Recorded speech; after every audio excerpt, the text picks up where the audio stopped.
Well, good evening, everybody, and thank you for this bonus edition. While we've been putting up with technology tonight, so it's I appreciate everyone's good humor and good spirits because let's just say Eventbrite and Zoom weren't seeing eye to eye tonight, so we were intending to start at 6:30. It wasn't allowing us. Mr. Hutton was a really good sport, and so I appreciate the fact of everyone's patience here, and plus you got to see a little backstory as to you really want to see Mark sweat. This is tonight is Exhibit A. Okay, I'll just so. As I said to Mr. Hutton, he's been such a good sport. If he's reading the phone book, I would be good with it right now. It's okay. Before we get started, a couple things. As all our talks, as you know, are brought to us by Cape Cod 5, First Citizens Federal Credit Union, Martha's Vineyard Savings. Eight Cousins Bookseller has copies of all the books. We hope that you use the chat feature down below to ask questions. Next week we got a couple of makeup things. We've actually got a big week, so yes, it's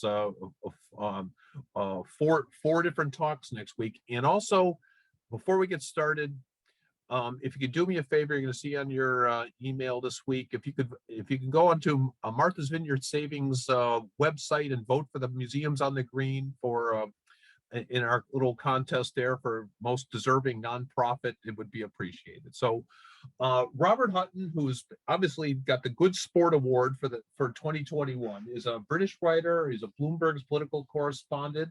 He's now doing parliamentary sketches for the Critic. He got access to MI5's records and came up with a story of how anti-fascist activities were taking place by the British government to stop fascist activities in England. And without further ado, would you welcome our guest, Robert Hutton? Hi there, everyone. This is very odd doing this without any audience reaction. Feel free to sort of wave or whatever. Hello. So I'm going to tell you about Nancy Brown, and there's lots that we don't know about Nancy.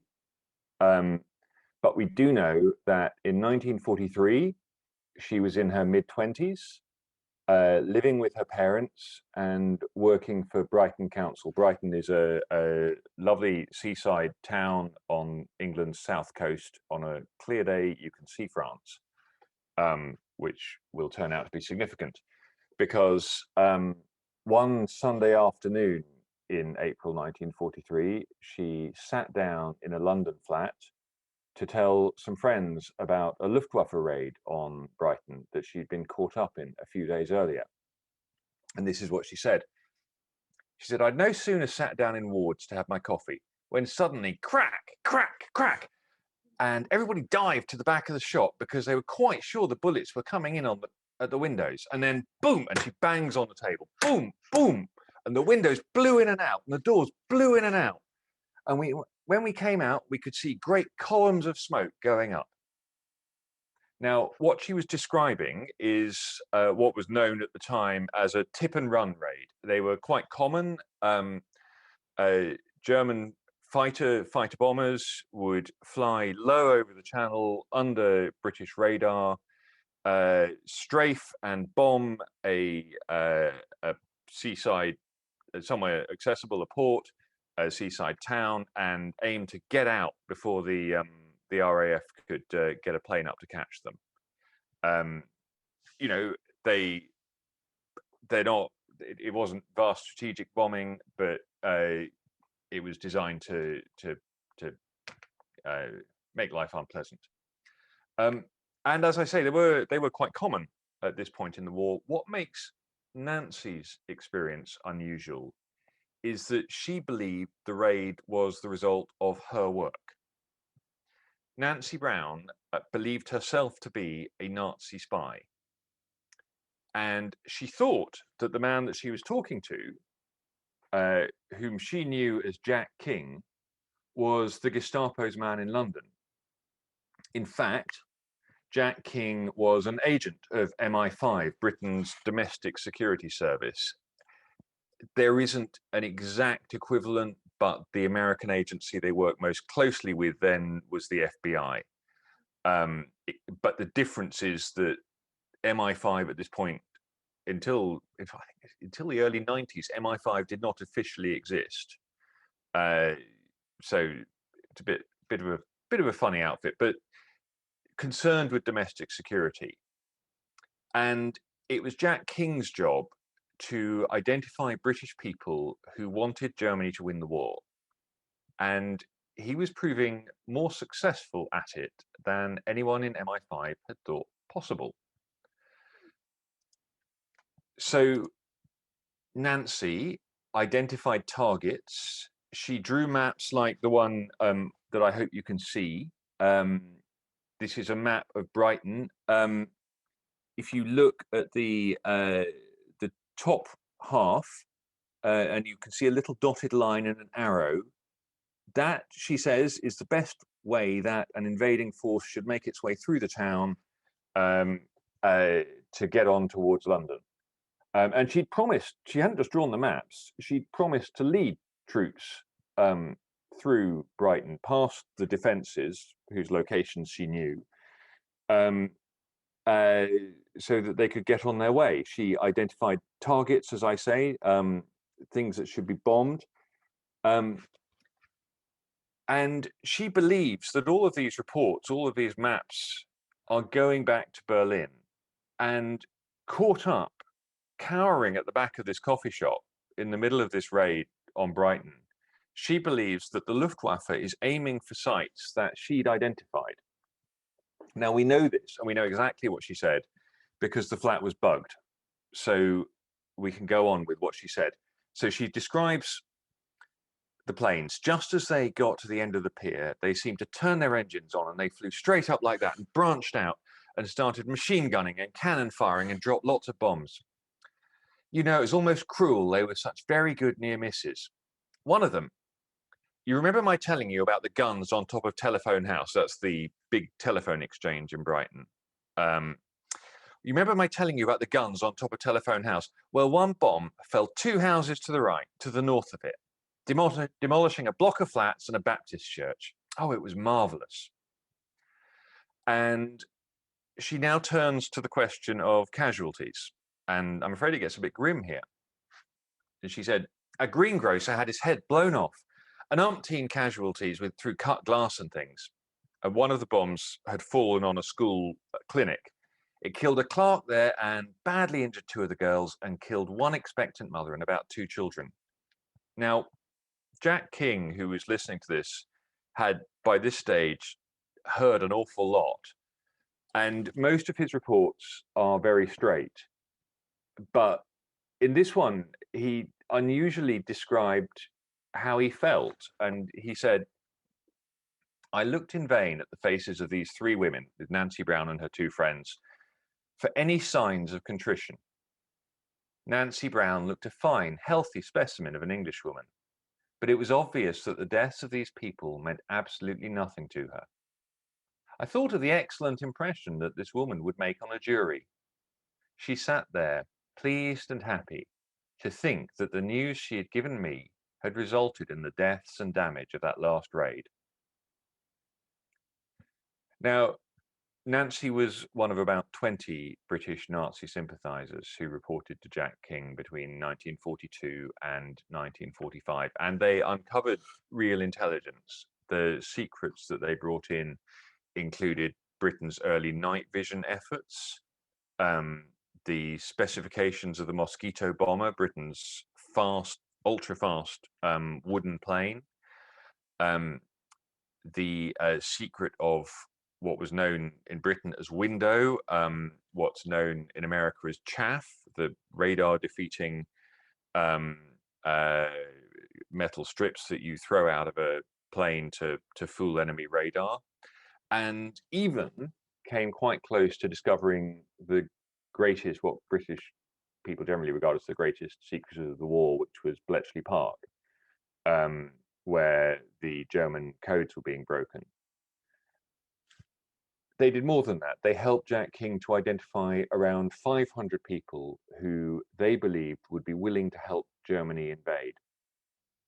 And MI5 had originally conceived Jack King as the first of a series of agents who would do this kind of work around the country. And so he was sort of a trial balloon. And they sent him out to see how many people he could bring in. And they were so horrified at the number of people that he very quickly identified who were apparently willing to help Germany that they refused to widen the operation because they didn't want to know how many more there were. The operation became massively controversial within MI5, divided between people who thought that they ought to be finding people like this and people who thought that people like this should be left under their rocks in the hope that if nobody disturbed them, they wouldn't get a chance to do anything. And it was so controversial that it was covered up. It was covered up from the government. MI5 sent reports throughout the war to Winston Churchill about what they were doing, but they never included this. It was even covered up to the people who were targeted. So in order to perpetuate the cover-up, at the end of the war, there's this magnificent moment where Jack King presents some of his top agents with medals on behalf of the German government to thank them for their service. And people like Nancy Brown and her friends, who will come to, go to their graves believing that they have this great secret, which is that they spent the war spying for Hitler, and unaware of the greater secret, which is that they spent the war as dupes of MI5. Because the operation was so controversial internally, there's some evidence that it was covered up within MI5. Certainly it was forgotten. When it was revealed in 2014, it was so captivating that, as well as my book, it inspired 2 works of fiction. Both of these are fine books. Our Friends in Berlin is a fictionalization of the operation, and Kate Atkinson, the better known of these is Kate Atkinson and her book Transcription, which imagines one of the women who has to sit and listen to these recordings, transcribing them. I'm going to talk to you this evening about how I accidentally became a historical author and all of the things that I got wrong in the process. So until last year, I was a reporter covering British politics for Bloomberg. I did that job for 16 years, which was quite long enough. It's quite a mad job, especially in the last 4 or 5 years. And one of my special pleasures doing this job was that every so often we get to go down to the British National Archives at Kew in West London for new releases of government files. And every so often we get invited down for releases of MI5 files. And so in February 2014, a group of us were summoned there for one of those. MI5 has been releasing its files since 2001.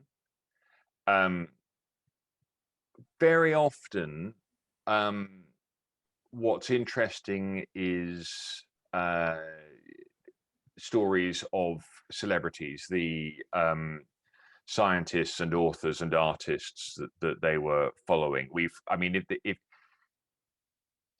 If you were writing a biography of a left-wing literary figure in Britain in the 1950s, you would do very well to go and look at the MI5 files, because quite often it will turn out that they were followed for at least some time, or their phones were tapped, and you may find out that they were having an affair with somebody else because MI5 was just watching all of these people, because it couldn't quite work out who to be worried about. And very often we get sort of fun stories like that.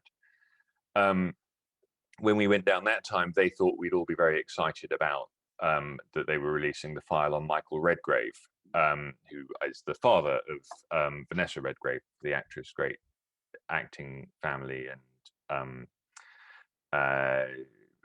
very, very left-wing and slightly mad communists. But it was a different file that caught our eye.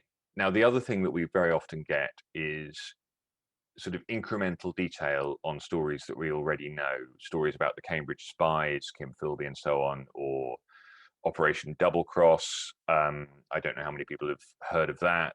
The great deception operation around D-Day, Operation Mincemeat, where a corpse was floated off Spain carrying fake plans with the hope that the Germans, successful hope that the Germans would believe that these were the plans for the invasion of Southern Europe.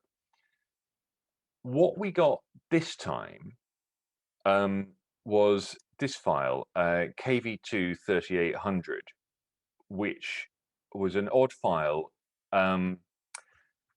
It told the story of what was known as the fifth column case. Now, I don't know, again, it's very difficult because I can't see any of you. I don't know if any of you have heard of Ben Macintyre. He is the great British author who has very successfully told all of these stories. And as it happened, I was sat next to him as this file was opened, and we all started reading it. And there's an odd thing. I don't know if you've ever been in a situation where you're reading a newspaper story or a book at the same time as somebody else, and you're both really enjoying it, and different people are at different points in the book, and you'll say, one of you will laugh and somebody will say, what have you got? And you say, no, you'll get to it, don't worry. And it was rather like that. Everyone started coming in and realizing that this was the story, so we all started reading it. And we were all behind, and somebody would say, have you got to the bit about the jam yet? No, well, wait till you get to the bit about the jam. The jam's fantastic. And so it would go. And I turned to Ben Macintyre, who was sat next to me, and I said in my naivety, Ben, did we know any of this story? And he looked at me, and his eyes were actually gleaming, which I'd never seen his eyes really gleam before. And he said, we didn't know any of this. This was a completely new story. It's not in it's not in the official history of MI5. It's not in the classified history of MI5 that I had somewhere here. Produced after the war, never intended to be published. There is one oblique reference in here that, if you know what it's talking about, you realize that it's talking about the fifth column case. But the story was not known to the MI5 archivists when they opened the file. And it was this story of this amazing Jack King operation to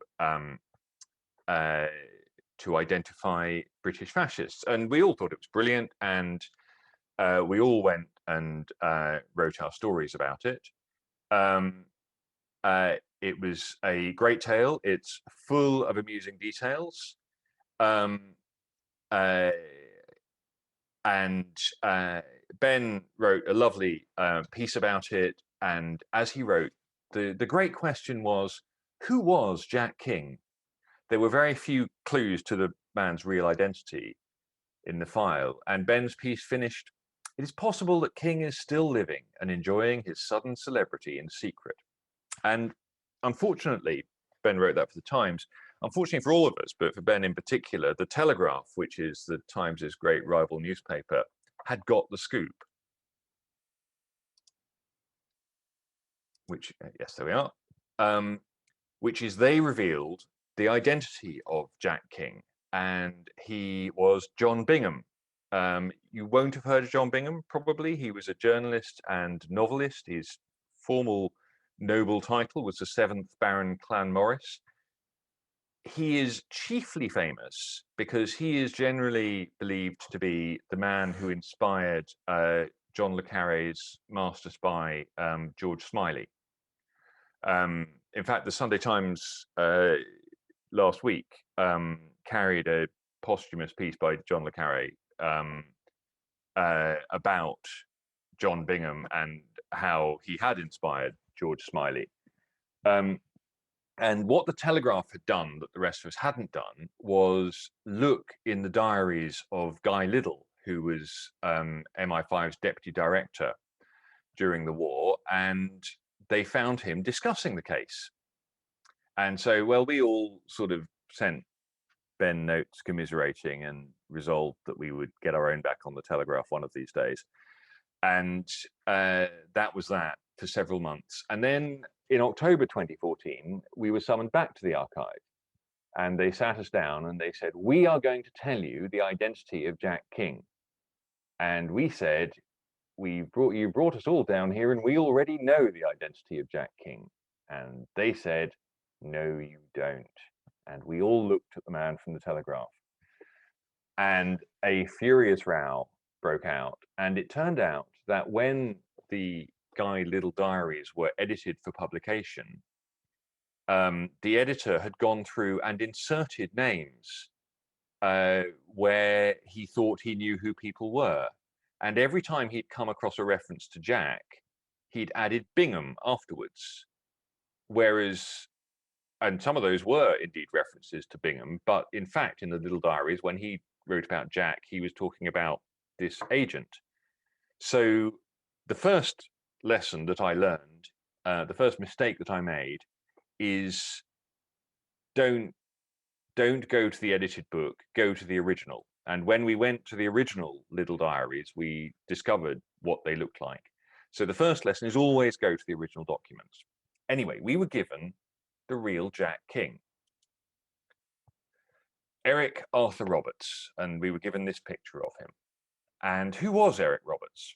His file, which they also gave us some clues. Here's his personal record, filled out the day that he joined MI5.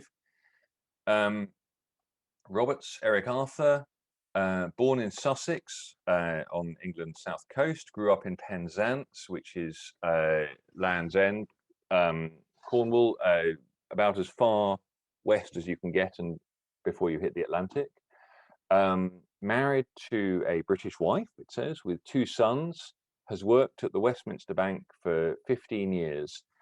The second page hints at a slightly more interesting life.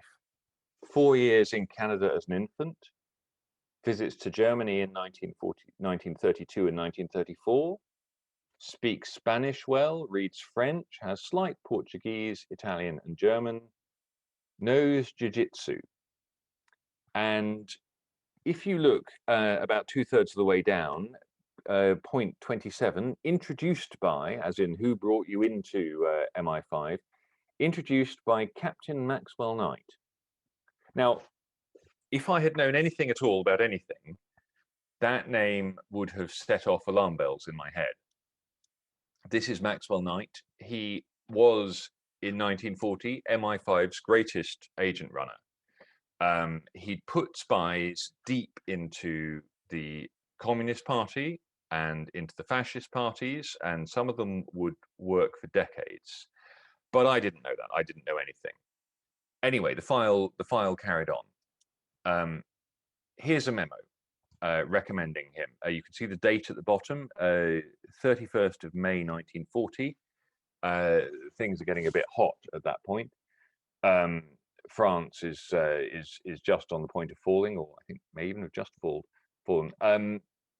Here we have a memo. Roberts is thoroughly familiar with everything connected with the various pro-Nazi organizations in this country, and Maxwell Knight has the highest opinion of his character and abilities.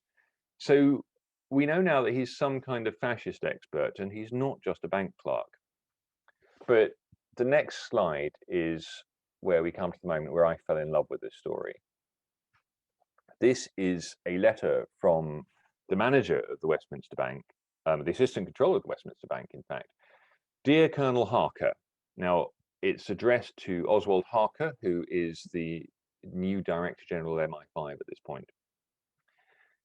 I spoke to our chief here about Mr. And the first thing is it says R.A.K. Roberts. His name is Eric Roberts, and his employer can't even get his name right. Obviously, you can see how you can imagine how on the phone somebody says Eric and somebody writes down R.A.K. But it tells you something about how well known he was in the bank. I spoke to our chief here about Mr. Eric Roberts, who you mentioned, and his reply was that if the bank were satisfied that the release of Mr. Roberts were of real national advantage, they would release him at once. But on inquiry at the bank, at the branch, he found that Mr. Roberts had taken the opportunity yesterday to proceed on his holidays, which seemed to him a peculiar moment to take this step. However, what we would like to know here is, what are the particular and especial qualifications of Mr. Roberts which we have not been able to perceive for some particular work of national importance, which would take him away from his normal military call-up in October? Which of us does not have some sympathy for R.W. Jones, the Assistant Controller of the Westminster Bank at this moment? It's June 1940, the Battle of France is over, the Battle of Britain is about to begin, and a mysterious man at the War Office wants the Westminster Bank's help. But the man that they want to borrow is a nobody. Has the Westminster Bank underestimated Mr. Roberts? Now, here is my second mistake. I looked at this letter, and I looked at the photo that MI5 had given us, and I and everyone else wrote a story about the humble bank clerk who was taken on at MI5, although I think my headline was better. I'll come back to why that was a mistake. But anyway, this story stayed in my mind, and I think everybody else assumed that it would be Ben McIntyre's next book until I ran into him at a Christmas party and said to him, "You're doing the fifth column for I Take It." And he said, "No, I can't. I'm too busy. I'm doing the SAS." He wrote a very good history of the SAS at that point. And he said, "Why don't you do it?" And I, more or less on the spot, ran out of the room and phoned my wife and said, "I've got my next book." And I went home and I wrote the first page at our kitchen table that night at about midnight. And that stayed as the first page throughout. So I began to do my research, and quite quickly I realized that there were mysteries about Eric Roberts. I traced his daughter, Krista, who lives on Vancouver Island, and she revealed that he'd worked for MI5 in some capacity before the war, and indeed had worked for MI6, Britain's foreign intelligence service, very analogous to the CIA, after the war. And I began to realize that this picture that I had in my mind was wrong. This picture, in fact, Krista revealed, was taken around the time that Eric retired. So it was taken in the 1950s when he was retiring from MI5 with ill health due to stress. And she sent me a better picture from around the start of the war, which is a slightly different kind of man. Is a slimmer, very slightly more hair, but altogether more plausible somehow as a spy. So my second lesson was, don't judge by the pictures that they give you. Eric Roberts was a far more interesting man than the chubby bank clerk that we all portrayed him as. And indeed, if I have one issue with Kate Atkinson's book, which I did really enjoy and I do recommend, it's that the Eric Roberts character in that is a chubby bank clerk, because obviously when she was fictionalizing it, that was where she went to. And Eric, in fact, was a much more dynamic man than that. He was only in his early 30s at the start of the war, and at that point quite athletic. So I set about writing it, and I had a absolutely horrible moment a couple of months later when Krista, Eric's daughter,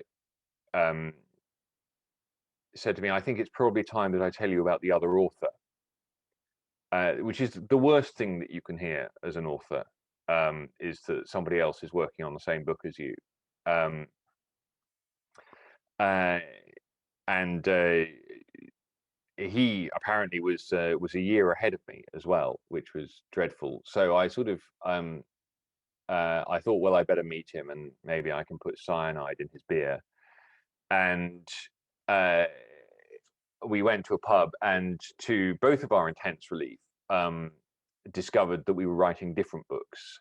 His name was Henry Hemming. He was writing a book about Maxwell Knight, and he had in fact spent the previous couple of years hunting down Knight's agents from clues in the various files. And so he'd known that there had been a Knight agent before the war who worked in a bank.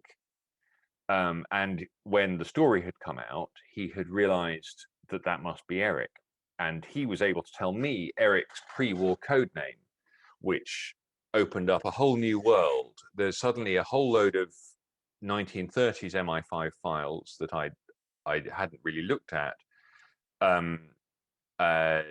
Suddenly became relevant and interesting. And what this was like, most of all, it felt to me, was like putting together, there's somebody pouring, let me start again. What MI5 has been doing for the last 20 years has been like somebody pouring jigsaw pieces onto the floor. And you are sitting there trying to work out what these pieces are and how they fit together, but you don't have the lid of the box. So you don't know what the picture is supposed to look like. Now, there are some bits of the jigsaw that you do know. You know about Operation Double Cross, and every now and then you see a piece and you think, oh, well, I know that this is Double Cross, that goes in there. And every now and then that's quite exciting because it fills in a little hole and you go, oh. And other pieces you come across and you think, I have no idea. Is this sky? Is this sea? You know, and what I started to realize was that a lot of these other pieces involved Eric Roberts, and that he was the key to putting them together into a whole. Now, the big problems I had with this operation is that some wartime operations became quite well known afterwards. So Operation Mincemeat was turned into a film in, I think, the 1950s called The Man Who Never Was. And some operations were revealed. The fact that the British had cracked Enigma was revealed in the late 1970s. And there were at that point quite a lot of people who'd worked on it who were still alive and could talk about it. So we know about that. With this operation, most of the people involved in it had been completely unaware of it because they were the targets. And the small number of people inside MI5 who'd known about it had never talked about it to anyone. So you're trying to put together a jigsaw. You have some of the pieces, you don't know how many of the pieces you're missing, and you don't know what it's supposed to look like. It is a problem that no one had talked about it afterwards, but it's also an advantage. This chap is Victor Rothschild, of the banking Rothschilds. At the start of the war, one of the richest men in Britain and indeed the world. But he is also a brilliant scientist, and he goes to work for MI5 to advise them on science, because he says they're scientifically illiterate. They don't understand anything, and this is going to be a war of science. And he ends up running Eric Roberts. Now, Victor, after the war, he sits in the House of Lords, he does various government jobs, and he talks about some of what he'd done at MI5. He never talked about this operation. But he used to tell quite often, he had various anecdotes he used to trot out quite often. There pop up in his biography, and one is about what was known as variously as Operation Oatmeal, Operation Porridge, or Operation Haggis, which is various parts of a Scottish operation MI5 ran to get the Germans to drop supplies to somebody they thought was a German spy who was in fact operating under British control. And Victor Rothschild had a great anecdote that he liked to tell about how he had been summoned up to Scotland because one of his roles at MI5 was defusing bombs. And they were concerned that whatever the package was that was dropped might be booby-trapped. And so he was going to go up and open the package and check that it wasn't booby-trapped and send it on its way. And the tragedy, the twist in this story is that the RAF is ordered to let the German planes fly in because MI5 want the supplies. And because the RAF let the plane fly in, the plane flies in, makes its drop, and then on the way back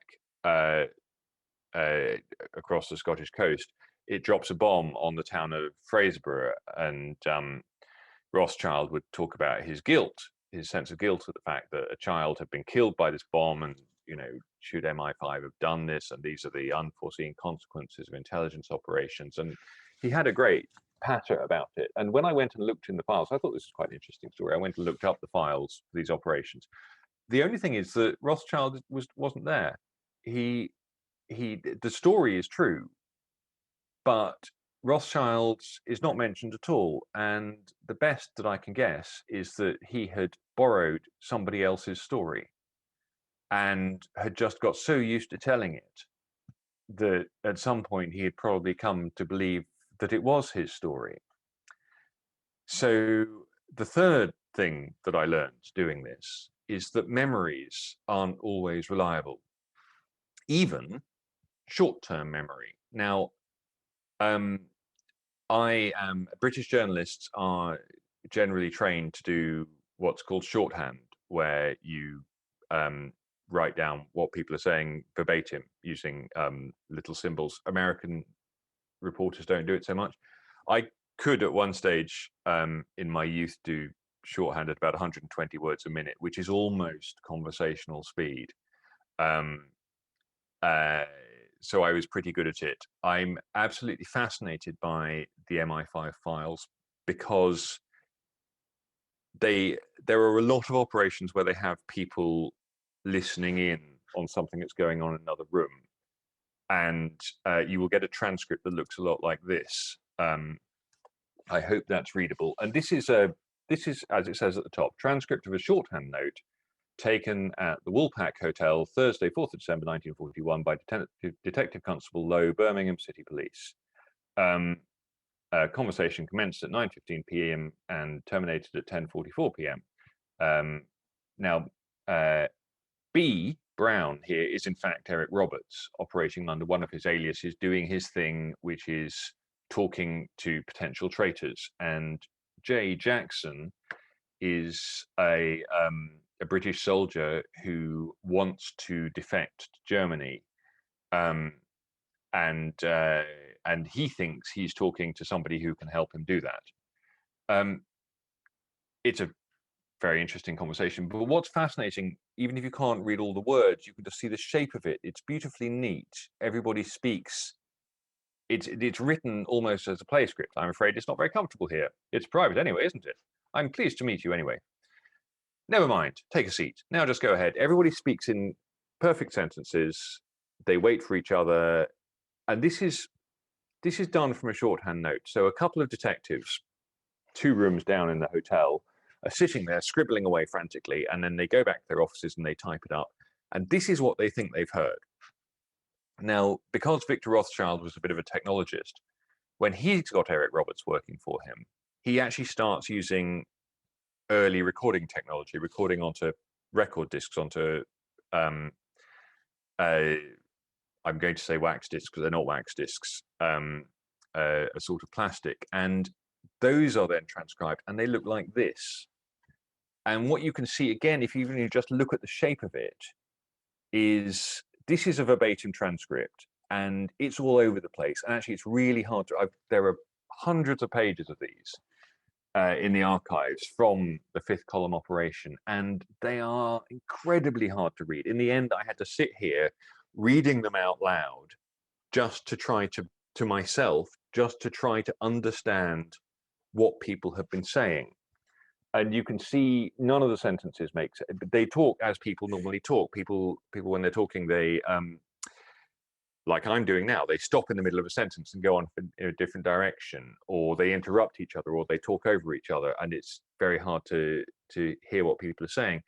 And even in the time that it takes me to take to listen to you and write down what you're saying in shorthand, my brain is tidying up what you're saying, so and making it neat, and then when I go and I type it up, it neatens it up further. And so even the shortest term memory is not reliable. It's not just that people like Victor Rothschild 20 years later are telling stories that are not their own stories.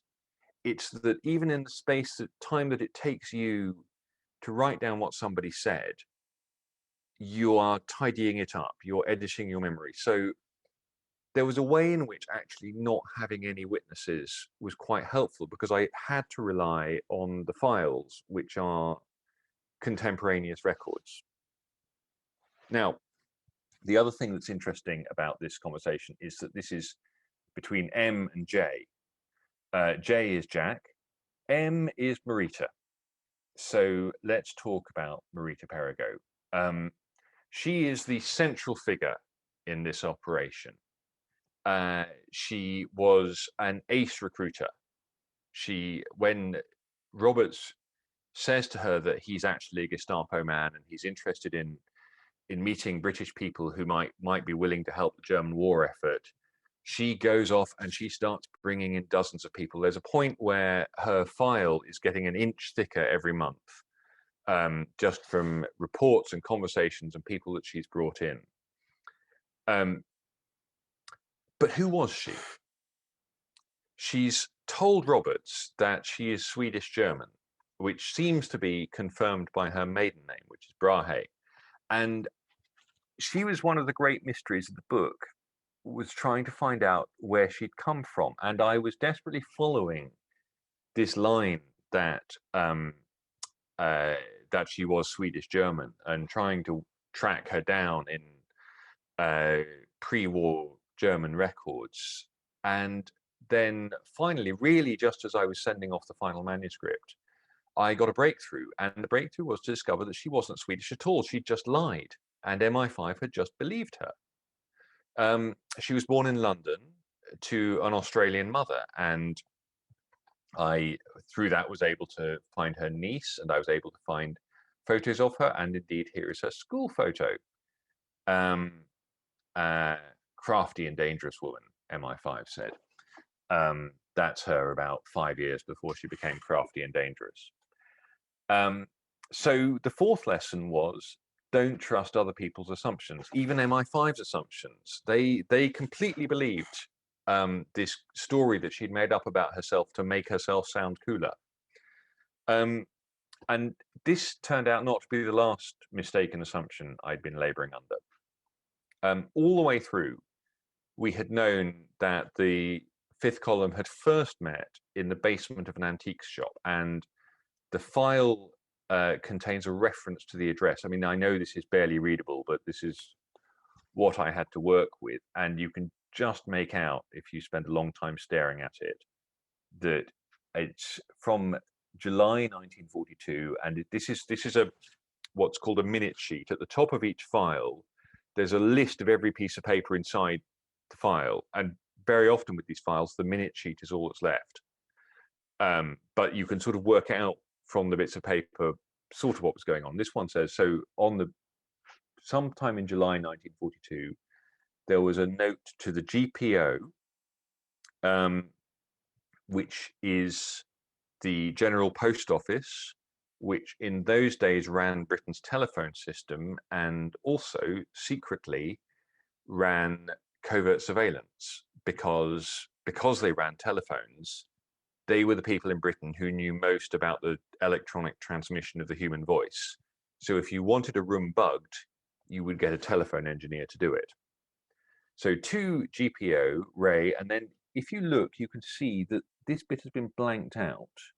So this file released by MI5 in 2014 about events 70 years earlier, parts of it are still censored today because they just don't like to admit that they got the GPO to do the bugging. And because you can tell it must be about bugging because it's to GPO Ray something at 83A Marylebone High Street.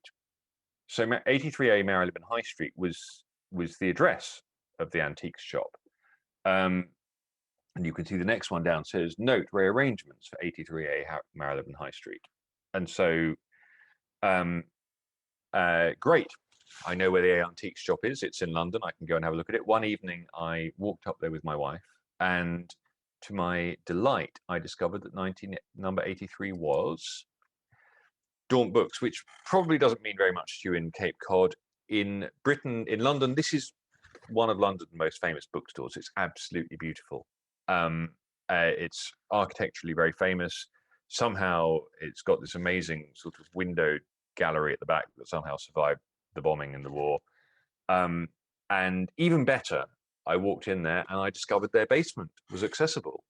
And so I sort of spent half an hour wandering around this basement, making detailed notes about the architecture of it. And I wrote this beautiful description of what it must have been like for these spies to be sort of sitting in there. Obviously, there would have been fewer books, but the ironwork, the wrought iron and so on was original. So you could get a sense of what it was like. And I was really, really pleased with this.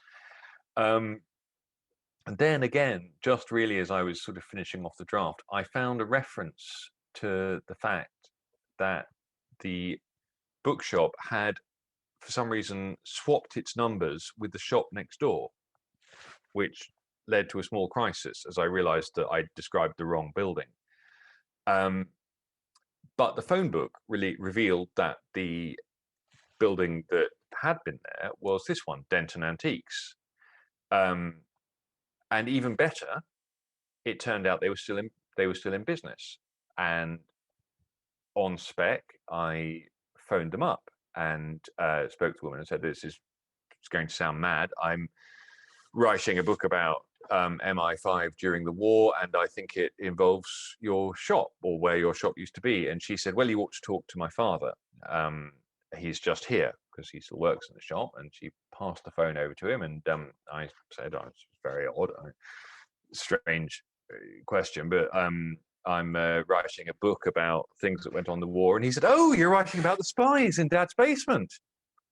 And it turned out that there's this little Denton family legend about these people who had been meeting in the basement, and nobody really knew very much more about it than that. His father had been a volunteer policeman, a special constable, as they're called. And so when MI5 had needed somewhere to meet, they needed somewhere trustworthy, and they'd wanted, someone they could work with, they'd approached him, and he'd volunteered. And one of the nice things about this was that, well, first of all, the fifth lesson here was it's always worth checking. It's worth checking again. Check the address, check the phone book from the time, make the phone call. You never know who you're going to talk to. But that also brings me to my final lesson. The experience of writing this book or researching this book was very much, every so often I would just think that I was going mad because I was writing about something that, as I say, was in none of the histories, that I could find no one who could corroborate it. Eric Roberts' daughter confirmed that he worked for MI5, but she had no idea what he'd done. There's no mention of Victor Rothschild has a biography. It's no mention of it in that. There's no mention of it anywhere else in any of the other MI5 files. And you start to think, am I going mad? Am I the victim of some kind of elaborate hoax? Am I going to look like a complete fool when this comes out and someone will say, no, no, no, you've misunderstood these. They just wrote these for a joke. And the one thing that one of the things I did was I tried to contact the children of all of the people that Eric Roberts had been working on, all of the Nazis, effectively. And I wrote to all of them and said, look, I'm writing this book and you ought to know, and I would very much like to come and talk to you about it. And most of them, to be honest, didn't write back, but one of them did. This is Hans Kohout. He has a strong claim to have been Germany's most effective spy in Britain during the war. He was the person who brought in the mosquito bomber. He was the person who brought in the night vision. He was the person who said, we really ought to go and look at this place called Bletchley Park. He's phenomenally effective. And his tragedy was that none of his reports made it closer to Berlin than MI5 headquarters. But his son Ernest wrote back to me and said, okay, come on, let's talk. And so I went to Ernest's house in 2017 and spent a pleasant Saturday afternoon talking him through his father's file, which was not easy for him, I think, but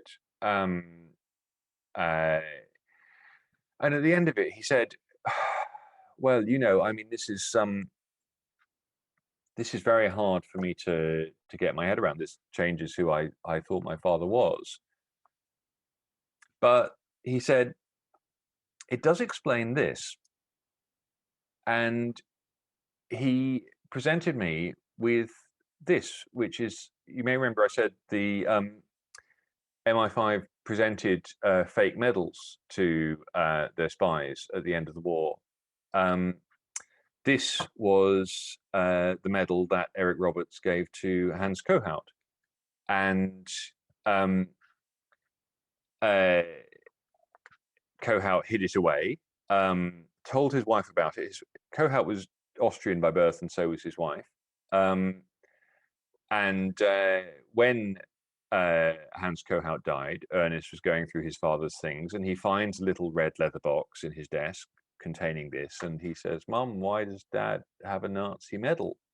And Mrs. Kohout, who, as I say, knew the true story, but was quite quick off the mark, said, oh, that was your grandfather's. He got that for working on the Austrian railway. And Ernest thought it was so funny that he hung it on the wall of his downstairs toilet. Which brings me to my sixth important lesson, which is that you should always check the bathroom wall. And that's my talk. So I'm very happy to take questions. This is my book in good bookshops and bad. Please ask me some questions. Thank you, Robert. Thank you for doing that. And note to self: always check the bathroom. As I'm listening to this, and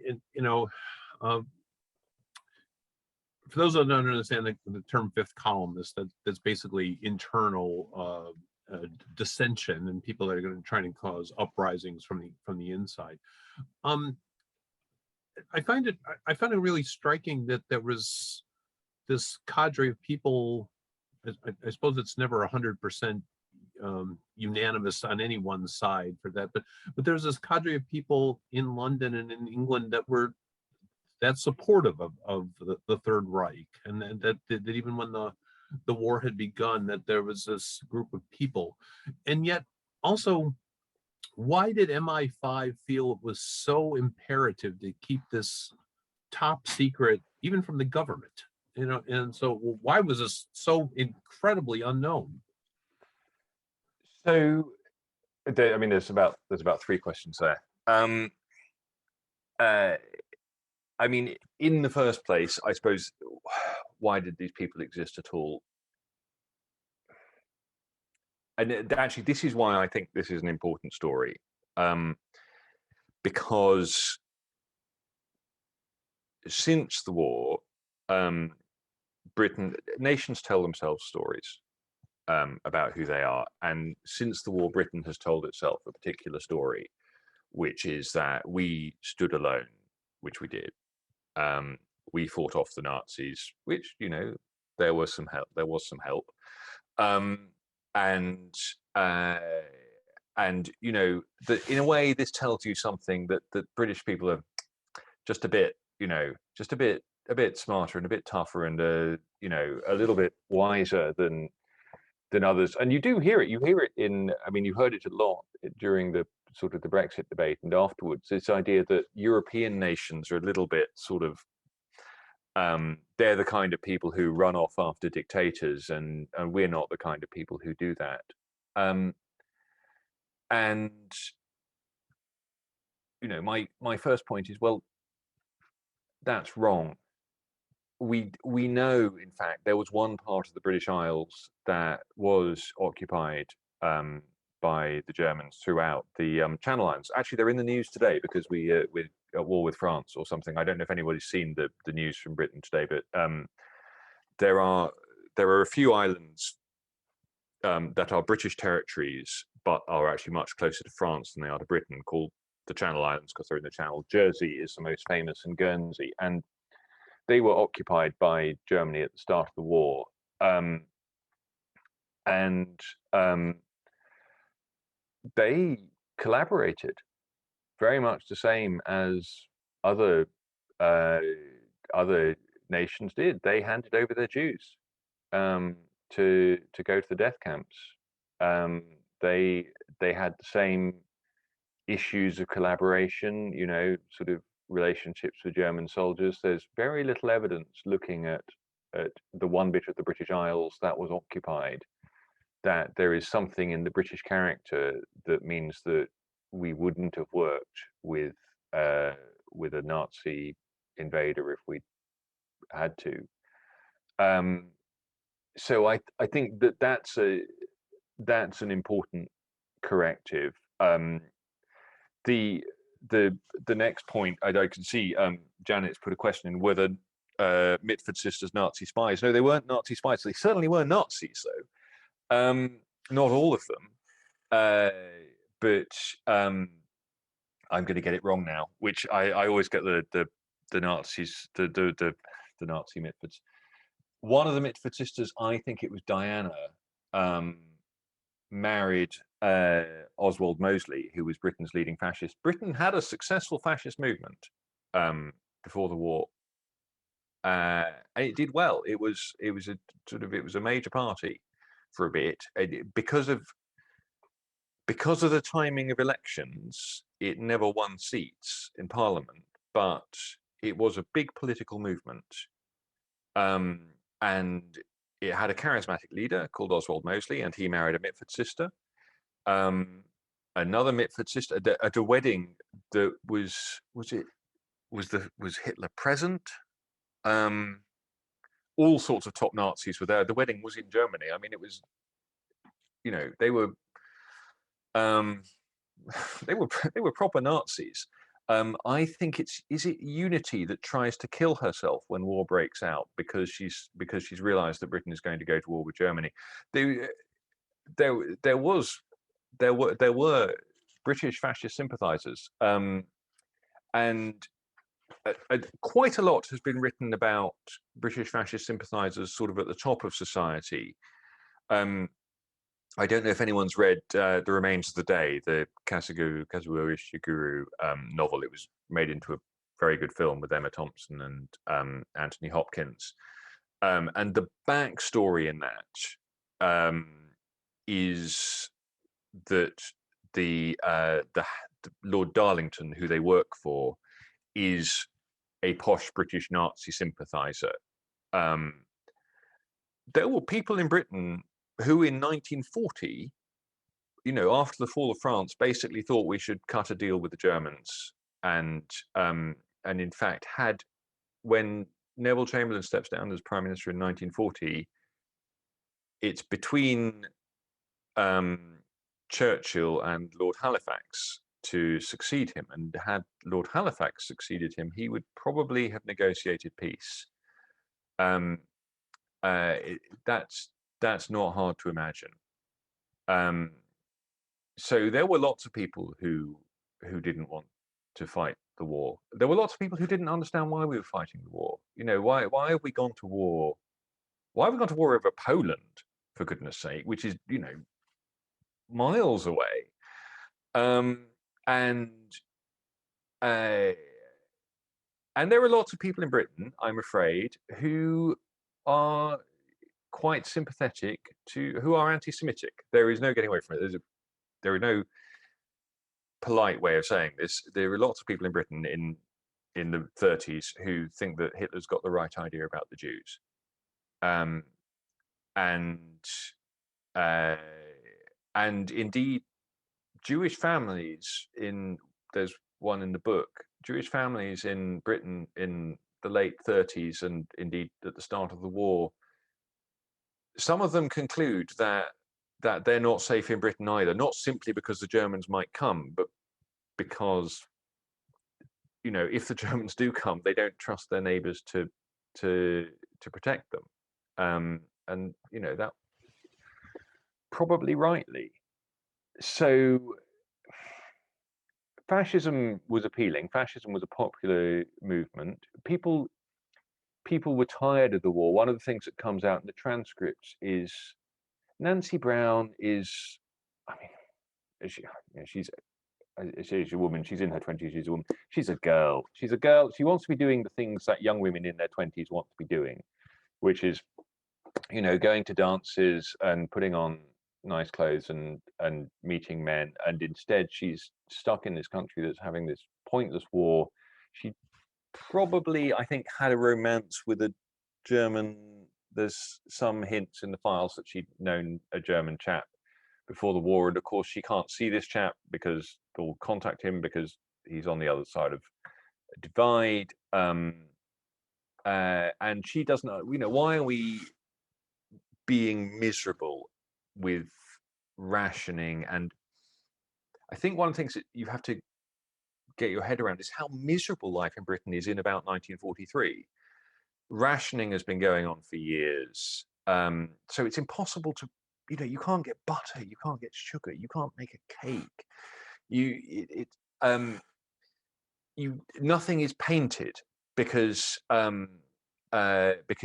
the people who would normally be going around sort of tidying places up are off fighting the war. The supplies that would normally be used to paint railings or whatever are being used to paint tanks. So the guide for American soldiers who are coming to Britain at this point says, look, it looks really horrible. Don't judge them because it looks really horrible because they're fighting a war. But I think one of the reasons why some people felt this way was they didn't understand, why are we fighting these people over this stuff? Why are we fighting at all? This is miserable. Why don't we just make peace? And you can, clearly I don't agree with that, but you can understand that. And that slightly lends itself, it takes you to the next question, which is why did MI5 keep this quiet? The main reason is because it crosses a line of what's called provocation, which is, if I hear that you're planning a bank robbery and I go and I try and get into your gang, and then I report on it to the police, that's basically all right in a British court. If I come to you and say, Mark, let's go and rob a bank together, and I present you with the plan and the gun and the mask, and then as we're getting into the car, I reveal that I'm a policeman and I arrest you, that's not okay. That's called provocation, because your lawyer will say, he would never, my client would never have done this had it not been for what the agent of the police did. And I don't know where the law stands in America, but certainly in British law, cops and MI5, who anyway sort of don't exist, are not supposed to engage in provocation. And